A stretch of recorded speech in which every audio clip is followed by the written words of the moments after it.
tardes a todos. Me presento, con vuestro permiso. Yo soy José Manuel Ruiz, soy director general de IB3 Televisión y Radio. Como sabéis, es nuestra televisión, nuestra radio autonómica. Me vais a dejar que presente también nuestra televisión y radio autonómicas. Somos un operador de segunda generación. La creación de televisiones y radios, como la nuestra, se crearon inicialmente en el 83, las primeras, y la segunda ya por los años 2004, 2005, las más recientes, como en nuestro caso. Nosotros somos un operador de televisión generalista, televisión española y como el resto de televisiones autonómicas. Es decir, que intentamos hablar un poquito de todo. Somos una televisión tradicional porque nuestra estructura así lo dice, porque trabajamos con la estructura y organización de todas las televisiones generalistas. No estamos en periodo de pruebas, por lo tanto todas estas cosas todavía nos caen un poquito lejos, pero nos afectan. Y ahora os intentaré explicar cómo nos afecta. Os quiero adelantar que con lo que yo os explique difícilmente vais a mejorar vuestros conocimientos de HDTV, Smart TV y todo esto. Porque de eso nosotros prácticamente poco o casi nada. Pero sí que es cierto que observamos con mucha inquietud, con mucha preocupación, sobre todo porque queremos beneficiarnos de todo eso, la evolución de todas estas iniciativas. Pero para saber dónde estamos, me vais a permitir que yo os cuente un poquito la evolución de lo que es la televisión en nuestro país, cómo llegamos aquí y sobre todo cómo nos afecta la aparición de la TDT en el año 2010. Porque a partir de ahí pues ya se podrá conocer el porqué de nuestra inquietud y el porqué de nuestra preocupación. Sabéis vosotros que la televisión aparece en nuestro país, allá por el año 56, VHF, no era la primera, VHF. Bueno, pues emite en solitario, prácticamente en un monopolio. Aparece 9 años más tarde, en el 65, aparece UHF, la segunda. Bueno, prácticamente en el mismo monopolio. No tienen competencia. Como no hay competencia, no hay necesidad de medir las audiencias prácticamente, puede ser una inquietud estadística, social, a ver cuánta gente nos mira. No hay audiencia.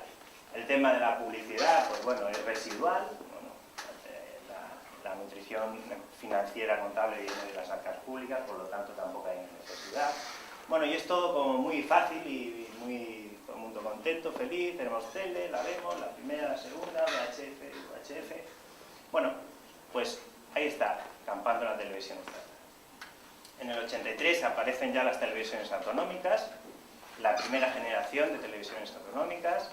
Tenemos TVG, Galicia, la ETV, el País Vasco, TV3, Cataluña, Canal Nou, Valencia, Telemadrid y Canal Sur. Bueno, y empiezan a organizarse, se crean las nuevas estructuras, nuevos operadores autonómicos, con profesionales, eso sí, de Radio y Televisión Española, que cogen el modelo de Radio y Televisión Española y lo implantan a nivel local, cada una con sus peculiaridades, pues bueno, porque quiere unos informativos propios, quiere potenciar una lengua, quiere promocionar su propia cultura. Bueno, y aparece la primera generación de televisiones locales, autonómicas. Bueno, ya hay un poquito más de competencia. ¿En qué afecta la competencia? Pues bueno, que hay que medir las audiencias, ya se despierta un interés por las audiencias, se acuerda cómo medir las audiencias porque empieza a ser importante. Las audiencias te indicarán o te ayudarán a conseguir más o menos ingresos comerciales, publicitarios, o sea, la financiación de tu televisión. Bueno, y eso pues anima un poquito el mercado audiovisual en nuestro país. El consumo sigue siendo colectivo. Las primeras televisiones, todo el mundo en el salón, viendo la única tele en casa, toda la familia viendo la tele, la 1, la 2, VHF, UHF. Consumo colectivo, familiar. Eso sigue siendo así con las primeras televisiones autonómicas, o sea, eso no varía. Por lo tanto, el escenario evoluciona con naturalidad, pero muy poco a poco. Prácticamente no hay cambios. Aparecen en el 90 las privadas.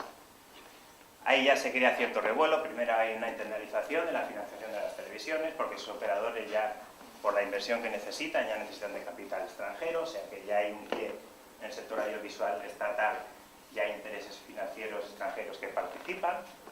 El modelo no cambia, siguen siendo televisiones generalistas. Programación por la mañana, informativo, programación por la tarde, informativos y a dormir. Poca cosa más. Por lo tanto, la estructura no varía. El consumo sigue siendo también colectivo.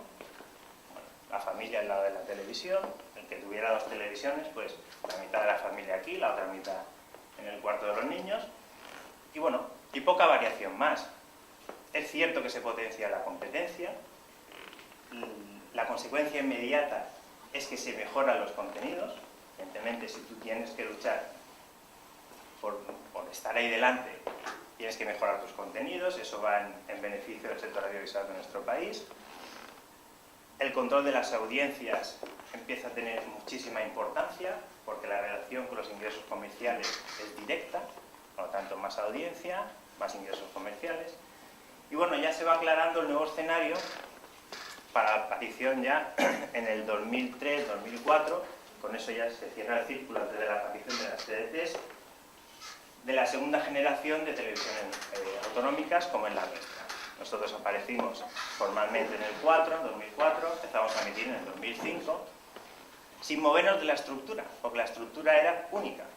Todos éramos televisiones generalistas, que hablábamos de todo, con un consumo de nuestros productos, insisto, colectivo, semicolectivo, con una competencia razonable y bueno, con la clave fundamental del control de las audiencias, que es, insisto, lo que nos va a llevar a los ingresos comerciales.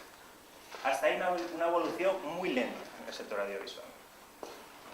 Hasta que en el 2010, apagón analógico, TDTs. Y ahí se monta, perdonad la expresión, la Dios es Cristo. Porque ahí ya pasa de todo. Empezamos con una atomización de la audiencia brutal, porque la oferta es brutal, todo el mundo puede ver lo que le dé la gana.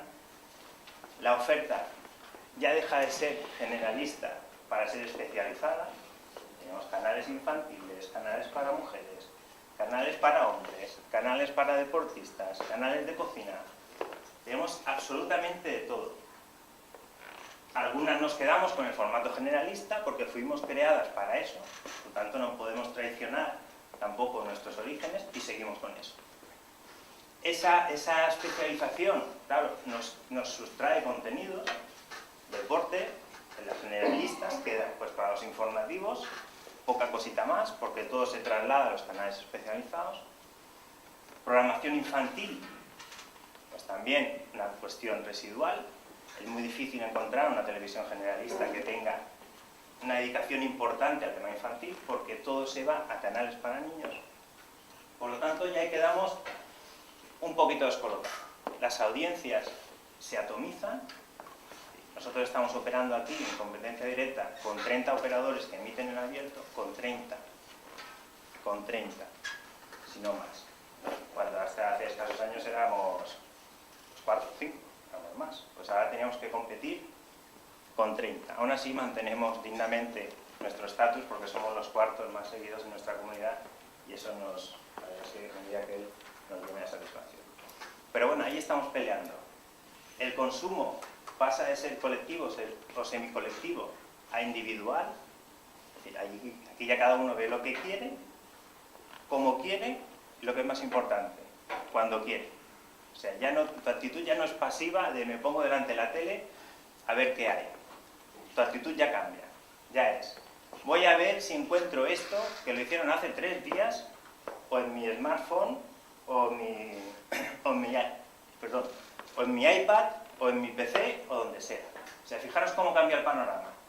De ponerse delante de la tele a ver qué hay, a querer tú de una manera muy activa buscar lo que tú quieres, cuando quieres, insisto, a lo mejor hace 3 días que se emitió el programa y en el formato que tú quieres. Y nosotros seguimos siendo una tele generalista. Claro, eso es lo que nos preocupa. Encima tenemos la obligación y la convicción también de que el futuro es este y que no nos podemos quedar con nuestro formato tradicional de toda la vida.